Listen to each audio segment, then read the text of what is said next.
Apreciado estudiante, recibe un cordial saludo.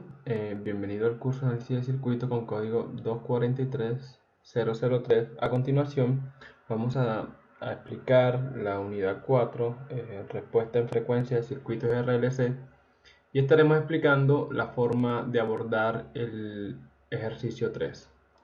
Para ello, hemos establecido un contenido. Lo primero que vamos a explicar es lo que es un circuito resonante, seguido de circuito resonante en paralelo, que nos interesa porque es el circuito en estudio. Luego vamos a ver lo que es el factor de calidad, el ancho de banda y concluimos con un ejemplo. Bueno, circuito resonante. El circuito resonante se dice que es una combinación de elementos R, L y C, donde R es la resistencia, L es la bobina y C es la capacitancia, el capacitor, cuya característica de respuesta de frecuencia es semejante a la que aparece en la figura 1. Como pueden identificar, esta imagen que estamos viendo aquí es la respuesta de un circuito resonante, donde F de R, aquí vamos a ver algunas características, es la frecuencia de resonancia, esta que estamos viendo aquí, que es el punto más alto de amplitud, bien sea de voltaje o de corriente, ¿cierto? Entonces se dice que se puede observar que la respuesta es máxima a la frecuencia FR. O sea, el punto máximo de la gráfica está aquí, donde se establece FR, que es la frecuencia de resonancia. Y decrece tanto a la derecha como a la izquierda de esta frecuencia. Fíjense que está decreciendo justo después de la frecuencia de resonancia. También se dice que cuando la respuesta está cerca de su valor máximo, se dice que el circuito se encuentra en resonancia. Ahora vamos a ver qué se necesita para que quede el circuito en resonancia. El circuito eléctrico resonante debe tener tanto inductancia como capacitancia. O sea, mínimo debe haber un condensador y una bobina, ¿cierto? Además, siempre habrá alguna resistencia ante la falta de elementos naturales o debido al control de la forma de la curva de resonancia. Entonces, hay que tener en cuenta de que el circuito es resonante cuando la magnitud de la reactancia capacitiva y de la reactancia inductiva son iguales, pero el desfasamiento es diferente. Uno está en 90 y el otro también en 90. Solamente tendríamos la parte real. Entonces, lo que les comentaba, la condición de resonancia es que la reactancia capacitiva sea igual a la reactancia inductiva. Dice que el circuito resonante en paralelo tiene la configuración básica, la cual es una combinación RLC en paralelo con una fuente de corriente aplicada. Fíjense que cuando vamos a trabajar el circuito resonante en paralelo, se establece una fuente de corriente, no de voltaje. Entonces, en muchos ejercicios, que este no es el caso, van a encontrar que la bobina va a tener una resistencia de la bobina, ¿cierto? Pero esto es a modo de explicación. Miren que aquí la figura 3 dice que es una red resonante en paralelo ideal y la figura 4 dice que es una red LC en paralelo práctica. Así se trabajaría de manera práctica, ¿cierto? Entonces dice que al tener una bobina, una resistencia interna, es necesario redibujar a un circuito equivalente para poder realizar los cálculos. Para ello se tiene la figura que ustedes están viendo aquí, que es la figura 5, que es la red equivalente en paralelo de una combinación RL en serie. Entonces, miremos, aquí tenemos la configuración, ¿cierto? Esto sería para un análisis. El circuito que vamos a estudiar no vamos a tener que trabajarlo de esta forma y vamos a ir adelantando. Luego de eso se redibuja el circuito práctico de un circuito RLC en paralelo, se tiene de esta forma. Fíjense que ya tenemos aquí el condensador, tenemos la bobina. Ya con lo que hicimos anteriormente tendríamos la resistencia. Entonces esta sería la sustitución de la red en paralelo o equivalente. Bueno, entonces comentábamos que el circuito resonante, solo si la reactancia capacitiva es igual a la reactancia inductiva. De pronto se preguntarán, bueno, ¿por qué tienen que ser iguales? Si nosotros hiciéramos el ejercicio para verificar eso, solo por temas de verificar, y por ejemplo, yo quisiera verificar lo que estamos diciendo, qué pasa cuando son iguales las magnitudes. Supongamos que yo tengo una magnitud de 5, por decirlo así, desfasado 90, ¿cierto? Y lo voy a sumar con una magnitud igual de 5, desfasado con un ángulo de menos 90. Entonces, de esta manera vamos a darnos cuenta de que el resultado es 0. Por eso es que las magnitudes de las reactancias deben ser iguales. Y esto va a hacer que que la tensión y la corriente en los terminales de entrada se encuentren en fase. Porque recuerden que cuando estamos estudiando los capacitores y lo que hace la reactancia capacitiva inductiva a la señal, recuerden que ellos aplican o desfasan la corriente, entonces con respecto al voltaje.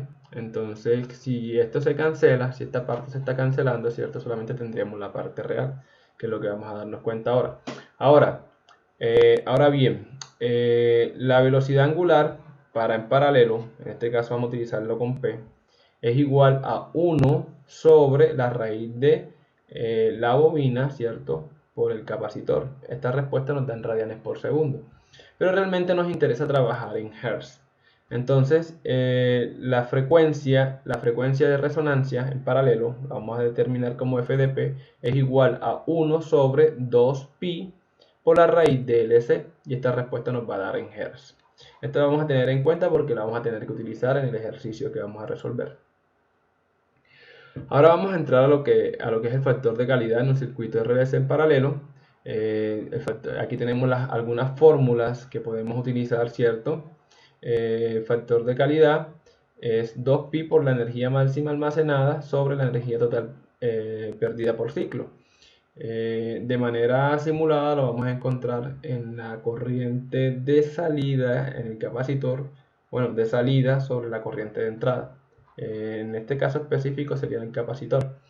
Pero bueno, la fórmula para calcular, tenemos varias fórmulas, las vamos a comprobar, las que tenemos aquí. Por ejemplo, si tenemos la frecuencia de resonancia, simplemente sería aplicar esta fórmula 2pi por R por C, porque tendríamos todas las variables. Si no, podríamos aplicar la velocidad angular en paralelo por R por C. Cualquiera que utilicemos de estas fórmulas va a darnos el mismo resultado. Por lo que se puede observar en el caso del circuito específico que vimos acá anteriormente, que sería este que está aquí, ¿cierto? Dice que al disminuir la resistencia, miren, por ejemplo, vamos a enfocarnos en esta fórmula que está aquí. Al disminuir la resistencia, disminuye Q sub P. Fíjense que si yo aquí coloco un número pequeño, este resultado va a ser pequeño. Y si aumento este sería proporcional, bueno, crecería a medida de que este también crece. Entonces, dice que en caso del circuito específico, al disminuir la resistencia Q sub P, a medida que la resistencia es menor, es mayor la cantidad de energía que se pierde en el elemento. Bueno, entonces, como comentábamos, estas van a ser las fórmulas que vamos a utilizar. Podemos calcular la Z total del circuito, la impedancia total, pero como recuerdan de que las reactancias se cancelan, solamente tendríamos lo que es la parte real, que sería por lo menos la resistencia. Si lo viéramos acá, estas se van a cancelar, ¿cierto? Porque recuerden que la condición de resonancia es que estas sean iguales y como se los explica ahorita, esto se va a 0. Entonces solamente queda R. Podríamos utilizar esta fórmula o el Z total ya sabemos que sería la parte real sobre, bien sea la reactancia inductiva o la reactancia capacitiva. Cualquiera de estas fórmulas va a ser lo mismo y lo vamos a verificar ahorita. Entonces ahora vamos a entrar a lo que es el ancho de banda en el circuito RLC en paralelo. El ancho de banda de medida de un circuito resonante se define como la diferencia de estas dos frecuencias de media potencia. Fíjense, aquí tenemos esta gráfica, ¿cierto? Tenemos el 70.7% en este caso sería de voltaje, I por R, ¿cierto? Y a partir de aquí toda esta sombra verde que ustedes ven es el ancho de banda de respuesta del circuito. Dice que se encuentra resaltado en color verde y corresponde a la porción de la curva de respuesta mayor o igual al 70.7% del valor máximo. Entonces miren, el valor máximo es este punto que está aquí, el 70.7 sería este corte que estaría acá, ¿cierto? A partir de aquí se establecen las frecuencias F2, ¿cierto? Y F1. Y F2 menos F1 sería el ancho de banda. También encontramos que dependiendo las variables que se nos asignen a nosotros, también podemos calcular el ancho de banda con otras fórmulas. Por ejemplo, si tenemos la frecuencia de resonancia y tenemos Q sub P, que vendría siendo el factor de calidad, podría calcular sin ningún problema el ancho de banda. Entonces, lo que vamos a ver aquí son algunas fórmulas para calcular el ancho de banda. Esta es la que estábamos acá. Aquí con esta fórmula podemos calcular las bandas de frecuencia, las frecuencias laterales, ¿cierto? Entonces, dependiendo de las variables que entregue el ejercicio, nosotros vamos a ir utilizando la que más nos convenga. Entonces, ahora vamos a hacer un pequeño ejemplo para explicar, para que ustedes puedan abordar el ejercicio que se les está planteando. En este caso, se plantea el siguiente ejercicio, ¿cierto? Se les está pidiendo que calculen la frecuencia de resonancia, calcular el factor de calidad y el ancho de banda. Entonces, lo primero que hacemos es, como lo habíamos comentado, era recordar que los circuitos paralelos resonantes se trabaja con fuentes de corriente. Entonces montamos la fuente de corriente, tenemos una resistencia de 800 ohmios, tenemos una inductancia de 350 miliamperes y una capacitancia de 90 nanofaradios. Y a partir de aquí vamos a trabajar, ¿cierto? Entonces dicen que calculemos la frecuencia resonante. Entonces, como les comentaba anteriormente, aplicamos la fórmula para calcular la frecuencia resonante. En este caso la vamos a bautizar P de circuitos paralelos, que es 1 sobre 2pi por la raíz de LC. Aquí tenemos la expresión ya utilizada en la calculadora, ¿cierto? Para verificar el resultado, y tenemos que la frecuencia es igual a 896.74 Hz para este circuito. Entonces, donde R es 800, ¿cierto? La inductancia y la capacitancia nos están dando 350 miliamperes y 90 nanofaradios. Entonces, a modo de explicación o verificando en el simulador, nos damos cuenta de que la frecuencia, recuerden que la frecuencia, como lo habíamos visto, es el punto más alto donde tiene mayor energía, ¿cierto?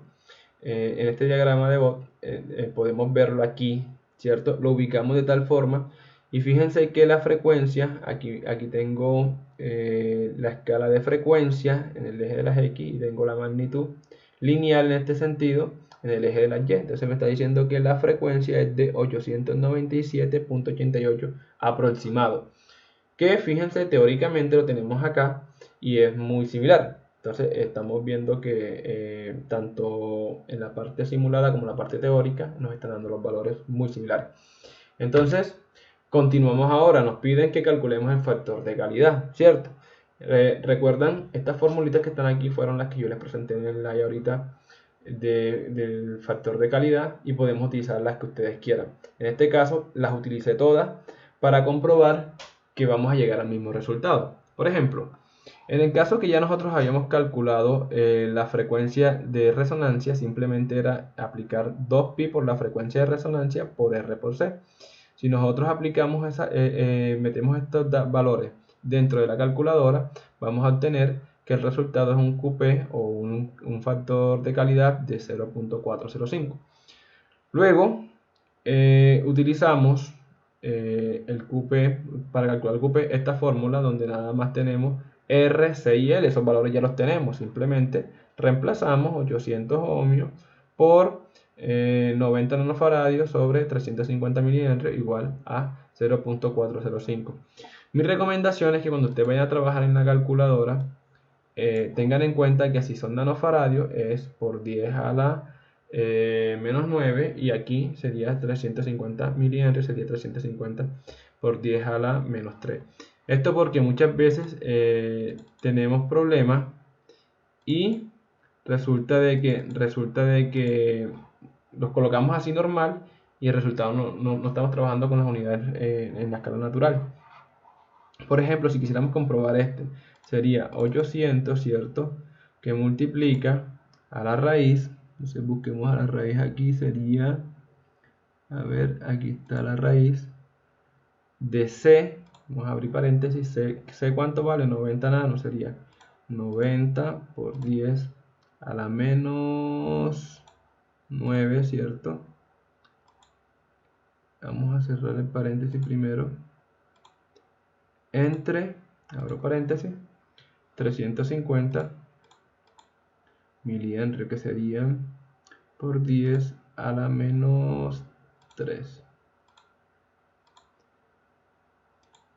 Y ya con esto deberíamos tener el resultado. Miren, 0.405, que fue lo mismo que está acá arriba. Simplemente a modo de comprobación que ustedes pueden utilizar la fórmula que mejor les convenga, pero siempre tengan en cuenta que es necesario que utilicen bien las escalas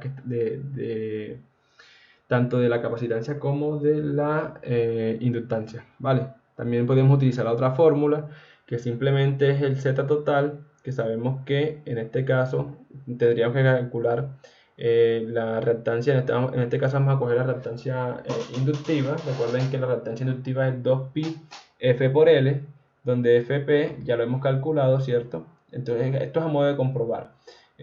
Una vez ingresamos estos valores, nos da el XLP, que vendría siendo la reactancia inductiva en paralelo, y simplemente lo que es la resistencia, que es el único elemento que tendría, porque los otros dos se cancelan, sobre esa reactancia, y miren que me da lo mismo. Entonces, ahora miramos la respuesta en el simulador. En el simulador simplemente es cuestión de tomar la corriente, en este caso, que va a la carga. En este caso sería la corriente que atraviesa el condensador, la corriente condensador, y la corriente de entrada que tendríamos aquí, ¿cierto? Aquí tenemos los valores. Tenemos la corriente de entrada, que es 700.7 707.11 miliamperios en RMS, y acá tenemos la corriente que circula por el condensador, que serían 319.59 miliamperios. Aquí tenemos la operación inmediatamente en la calculadora, y vemos que tanto simulado como de manera teórica está dando los mismos valores, ¿cierto? Entonces, lo último sería el ancho de banda que nos están solicitando. Entonces recordamos la fórmula de ancho de banda que ya habíamos estudiado, donde el ancho de banda es igual a la frecuencia 2 menos la frecuencia 1, o es igual a la frecuencia de resonancia sobre el factor de calidad. Y estos valores ya los calculamos, los tenemos aquí, ¿cierto? Ya lo hemos calculado anteriormente, y simplemente aplicamos la fórmula y tendríamos que el ancho de banda es de 2214.17 Hz. Si quisiéramos validar esto en el simulador, nos vamos al simulador y fíjense que me ubico, este es eje de las X, eje de las Y, que esta es la magnitud. Fíjense que estoy, bueno, primero tengo que identificar que el punto máximo como tal del voltaje, y este me da un valor, ese valor le tengo que sacar 70%, eso lo pueden dividir entre raíz de 2. Y ahorita que estemos viendo la simulación, voy a explicar esta parte bien. Pero el punto máximo, ¿cierto? Que es el voltaje que representa la frecuencia de resonancia, este punto de aquí. Recuerdan que el 70%, el 70.7% da más o menos como por aquí, y que esta sombrita sería el ancho de banda que estamos buscando, ¿cierto? Entonces sería ese voltaje pico que tenemos aquí, dividido entre raíz de 2, nos da este voltaje que estamos tomando, aproximadamente son 563 milivoltios en este caso. Entonces lo ubicamos aquí de esta forma, y ahorita lo vamos a ver. Simplemente en esta parte estamos viendo que la diferencia entre esta banda y esta banda es aproximadamente de 2.229 kHz. Si lo pasamos a Hz, es muy similar al teórico, ¿cierto? Y eso es lo que ustedes van a validar. Ahora, en el video que vamos a hacer para el tema de la simulación, vamos a explicar paso a paso cómo van a ver ustedes esa respuesta. Entonces espero que haya sido de gran importancia este video para la solución de su ejercicio. Que tengan un excelente día.